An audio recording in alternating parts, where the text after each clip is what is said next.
a la línea continua. Hoy vamos a hablar de una región de África que rodea a 5 grandes lagos. Estoy hablando de los lagos Alberto, Eduardo, Kivu y Tanganika, que separan a la República Democrática del Congo de Uganda, Ruanda, Burundi y Tanzania, y el lago Victoria, el más grande del continente, en la triple frontera entre Tanzania, Uganda y Kenia. Más al sur hay otros, como el lago Malawi, pero nos concentraremos en la zona que hay alrededor de los 5 anteriores. Ahí se dieron unos conflictos que estuvieron muy entrelazados entre sí. En este episodio los resumiremos, veremos cómo se relacionaban e intentaremos explicar cómo fue posible tanta violencia.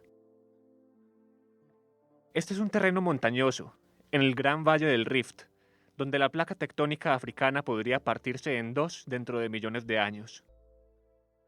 La actividad tectónica que está estirando el continente y adelgazando la corteza terrestre en esa zona ha generado fracturas, volcanes, lagos y valles muy fértiles que han creado una topografía única. Ruanda y Burundi son dos de los países más montañosos de África. Tienen climas templados y viven de la agricultura. Son pequeños y la geografía no cambia mucho de un lugar a otro del país. La parte oriental de la República Democrática del Congo y la occidental de Tanzania son parecidas, pero son mucho más grandes y se vuelven más planos lejos del valle. Uganda también es montañoso, sobre todo en su periferia, aunque el centro del país no lo es tanto. En el capítulo anterior vimos que la República Democrática del Congo fue colonia belga desde 1908 hasta 1960. Si no lo has escuchado, lo puedes buscar en mi canal. También hablamos de la demografía de ese país, con una gran diversidad de grupos étnicos, casi siempre bantúes. Bantú es un conjunto de etnias y de lenguas que predomina en el centro y el este de África, y que tienen un ancestro común proto-bantú, así como los pueblos y lenguas indoeuropeas, como el español, el alemán, el ruso o el persa, vienen de un ancestro proto-indoeuropeo. No se sabe bien dónde vivían originalmente, pero se expandieron por medio continente. En la parte nororiental del país hay unas pocas tribus que no son bantúes, sino nilo-saharianas, otra familia de lenguas y grupos étnicos totalmente diferente. Cruzando los lagos Alberto y Eduardo, salimos del Congo y entramos a Uganda, donde la división entre bantúes en el sur y nilo-saharianos en el norte parte el país por la mitad. La tribu más grande es la de los Baganda, que son bantúes y habitan cerca de la capital, Kampala, pero no son tantos como para poder gobernar el país sin el apoyo de otras tribus.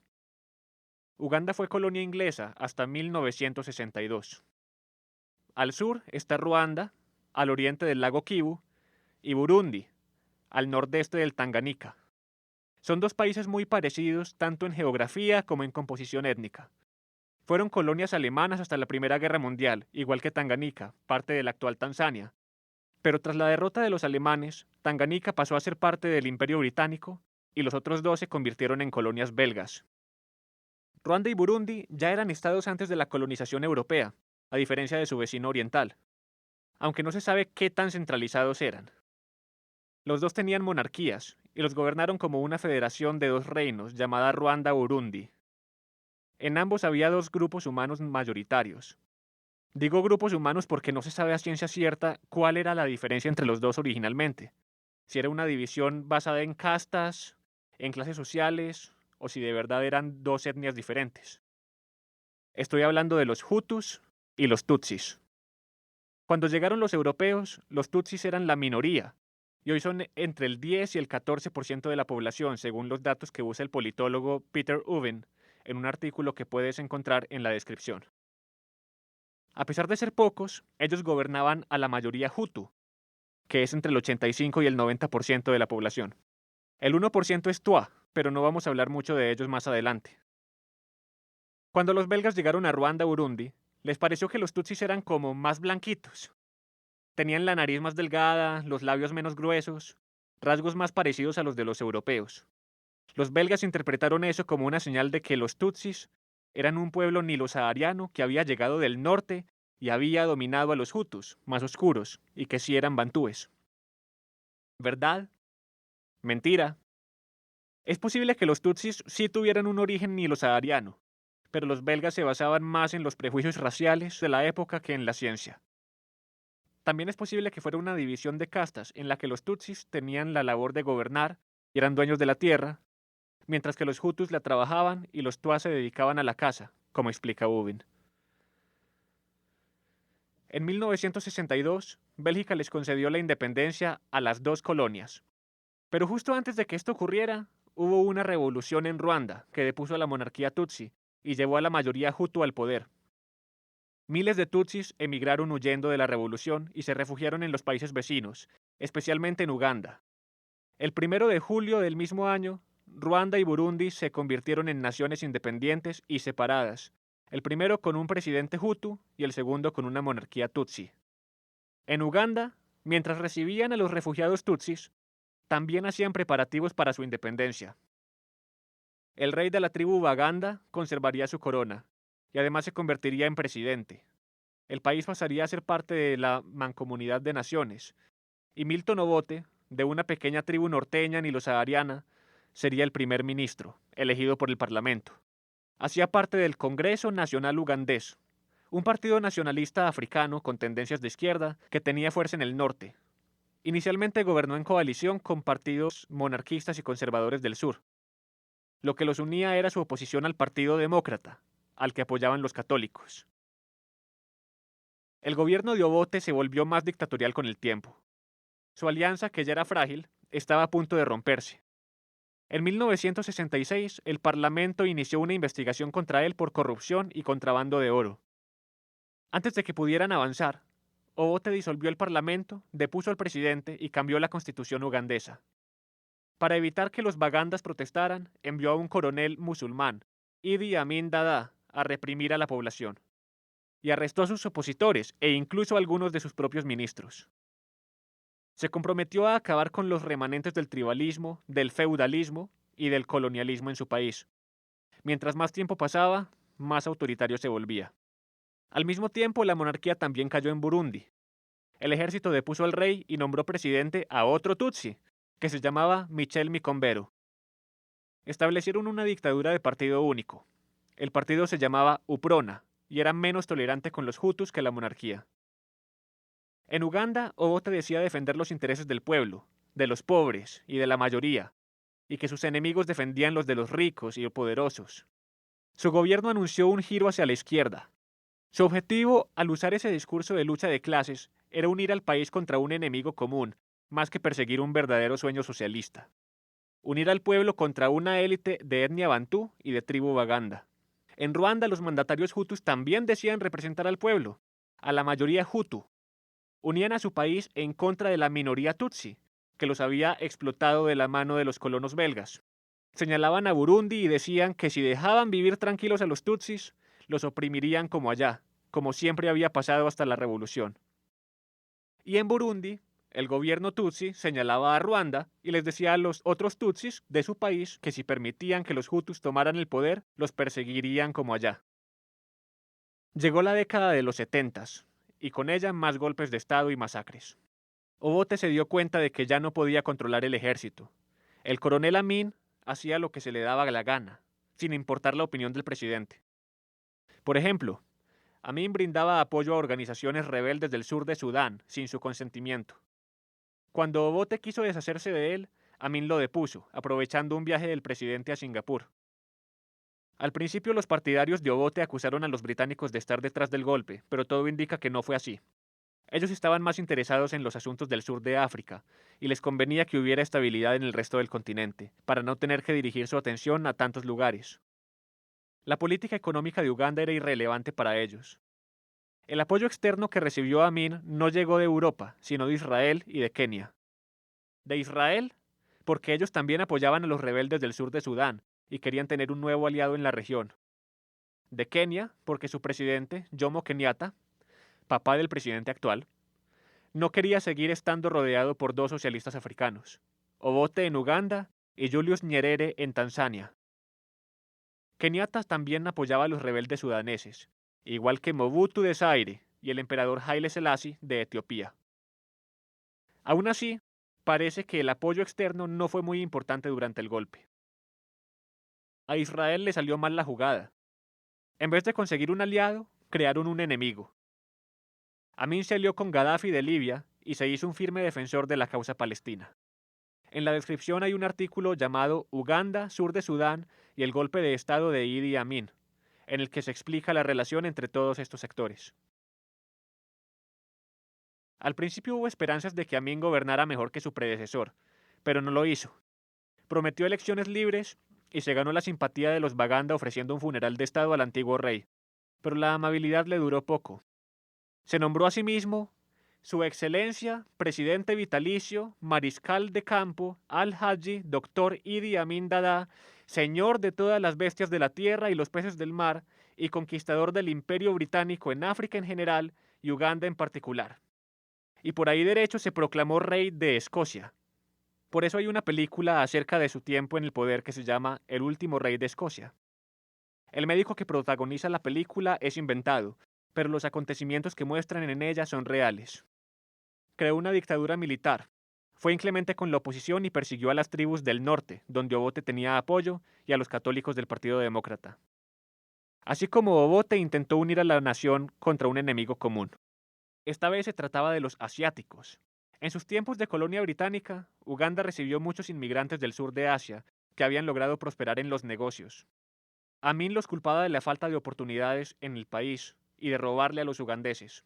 No quería que quedara ningún asiático en su tierra, así que el 4 de agosto de 1972 expidió un decreto que les daba 90 días para abandonar el país. Muchos de ellos habían nacido en Uganda y no tenían a dónde ir. Aún así tuvieron que obedecer. Expropió sus empresas para entregárselas al pueblo ugandés, que ahora podría lucrarse de ellas. La prosperidad no llegó. Las empresas quebraron por mala administración. Amin descubrió por las malas que los empresarios asiáticos creaban riqueza, no la robaban, y que el racismo es una mala política económica. También en 1972 hubo una revuelta en Burundi, en la que algunos hutus mataron a cientos de tutsis. Como respuesta, la dictadura mató al antiguo rey, un tutsi, y a miles de hutus.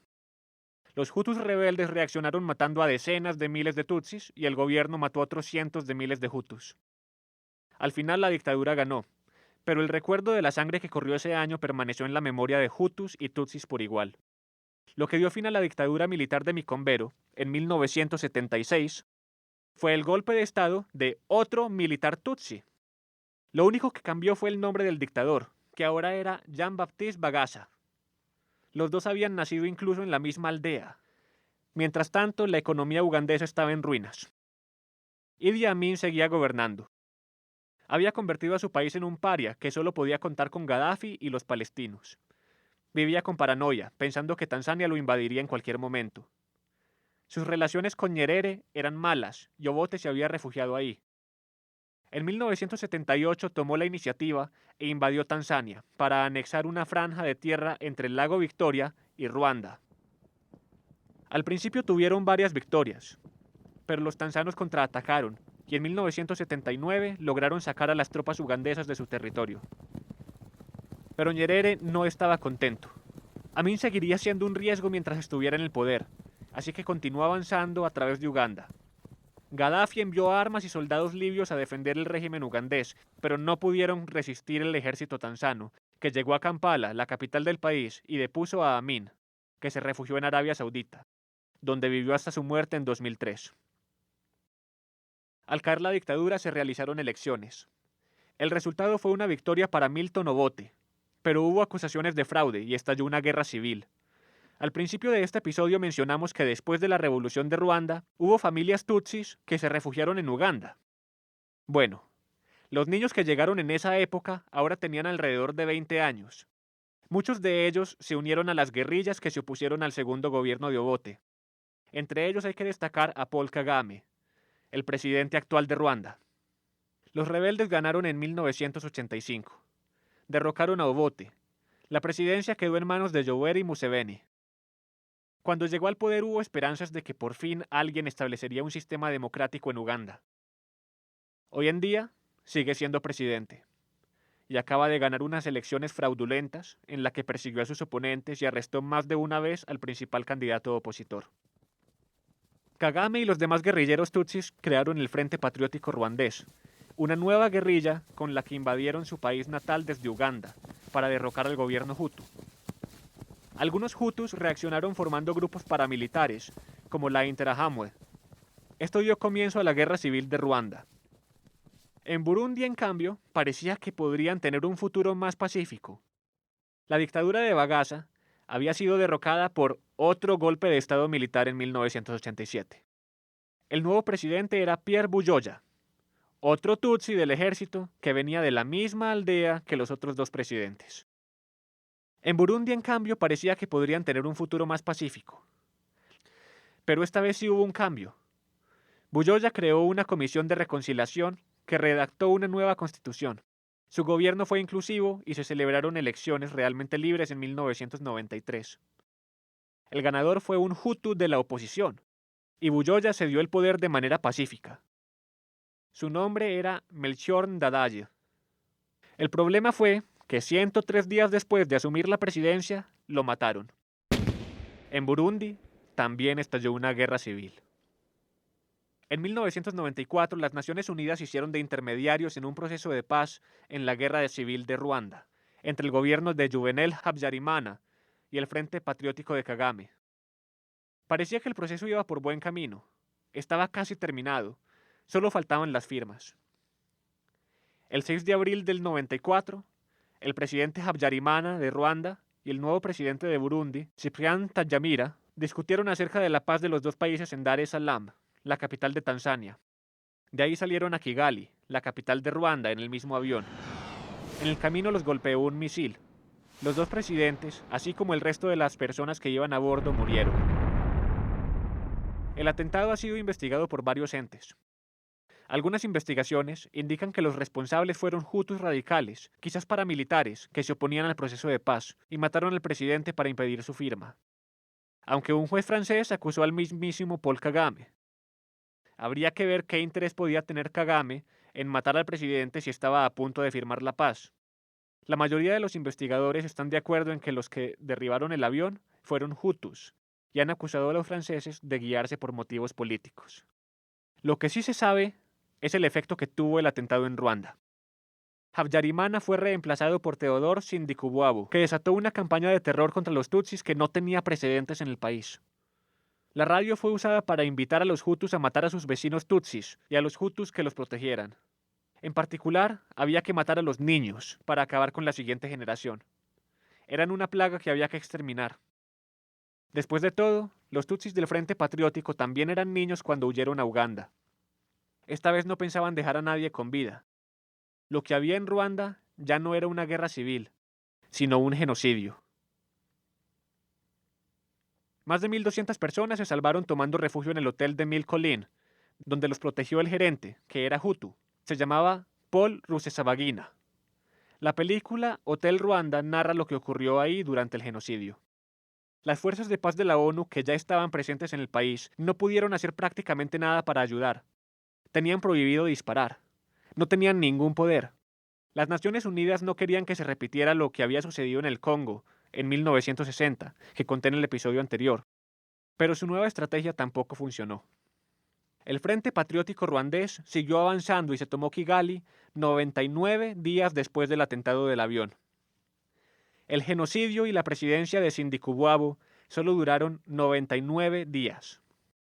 Y en esos 99 días, el gobierno, los paramilitares y civiles hutus mataron a 1 millón de personas, contando tutsis y hutus que se negaron a participar en la barbarie.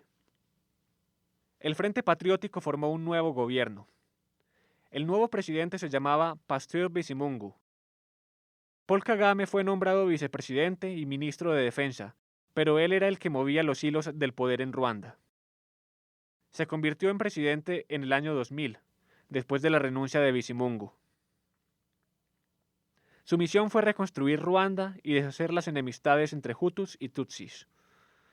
Para lograrlo, el Frente Patriótico ruandés construyó un gobierno diverso, en el que todo el país estuviera representado, y estableció políticas identitarias que, por ejemplo, prohíben identificarse como hutu o tutsi en público. Aunque sigue habiendo momentos de tensión y de que han acusado a Kagame de ocultar los problemas más que solucionarlos, el país no ha vuelto a caer en la violencia de los 90. Y no solo eso, la Ruanda de Kagame ha desarrollado su economía a muy buen ritmo y ha mantenido una inflación baja. La percepción de la corrupción también es baja y el país funciona bien. Aún así, Kagame es un dictador. Ha creado su propia versión de la historia de Ruanda, y cualquier ruandés puede ser arrestado por decir algo que no vaya en la misma línea. Según el gobierno, la división entre Hutus y Tutsis se la inventaron los belgas y en Ruanda todos vivían en armonía hasta que llegaron los europeos. Decir que los Tutsis ya tenían el poder sobre los Hutus desde antes de la colonización es ilegal. Tampoco hay garantías para la oposición. En agosto de este año, 2021, Paul Rusesabagina, el que salvó a 1.200 personas en el hotel de Milcolín, fue arrestado. Entre los cargos en su contra se encuentran apoyar y financiar el terrorismo, aunque es probable que el motivo real sea haber sido excesivamente crítico con el presidente. Después de la caída de la dictadura de Sindikubuabo y el ascenso de Bizimungu a la presidencia, los paramilitares y los criminales de guerra huyeron al oriente de Zaire, la actual República Democrática del Congo, donde Mobutu había gobernado desde los años 60. En el episodio que le dedicamos a la crisis del Congo, mencionamos que la CIA garantizaba la seguridad del dictador y que él no invertía suficiente dinero en defensa. Pero la Guerra Fría ya había acabado y los Estados Unidos ya no tenían nada que temer si caía Mobutu. Le retiraron su apoyo y el régimen congoleño quedó desprotegido, sin la CIA, sin dinero americano y prácticamente sin ejército. Su país ahora era un refugio de rebeldes, no solo de Ruanda, sino también de Uganda, de Burundi, de Sudán y de Angola.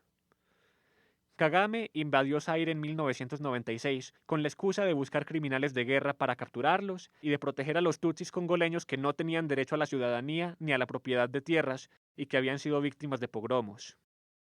Estando en el territorio, los ruandeses cometieron atrocidades contra la población hutu que encontraron en el camino y apoyaron a los rebeldes que querían deponer a Mobutu.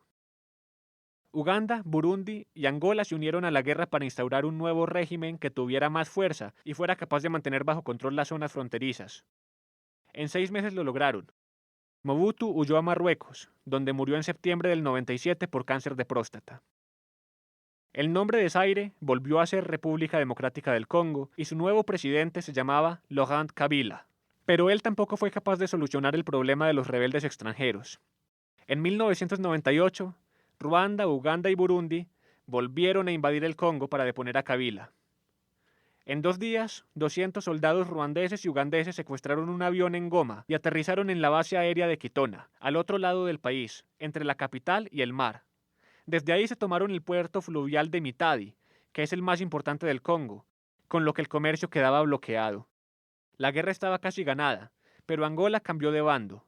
José Eduardo dos Santos, su presidente, sospechaba que Kagame apoyaba a los rebeldes anticomunistas de UNITA, así que les declaró la guerra y recuperó el territorio que los ruandeses habían capturado.